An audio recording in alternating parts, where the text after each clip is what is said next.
رونو ما خو بل ورځ داسې مناظر لیدلي دي چې یو پلار د بمبارۍ نه وروسته هسپتال ته ځي او د خپل بچي تپوس کوي بچی یې د مخکې نه زخمي دی په ګولو باندې لګېدلی دی او هغه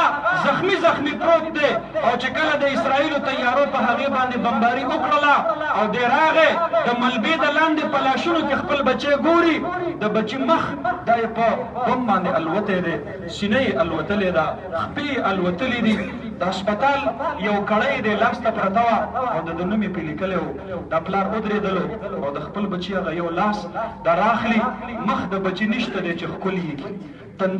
تندې د بچي نشته دی چې ښکلي یې کړي سینه د بچي نشته دی چې ښکلي یې کړي په غېږ کې واخلي او ځان سره یې رانږدې کړي د خپل لاس کې هغه د بچي هغه یو لاس راخلي کله یې ښکلوي کله یې په خپله سینه پورې نیسي ما وی ربا الله رب العالمین دا کوم وخت دی پاتې کړلو 2 اربه مسلمانان 50 اسلامي ملکونه په لکونو باندې فوجونه په زرګونو باندې ټینکونه په زرګونو باندې جازونه مونږ په دې جازونو څه کوو چې د بیت المقدس تحفظ پکې ونه کړلی شو نن د بیت المقدس منارې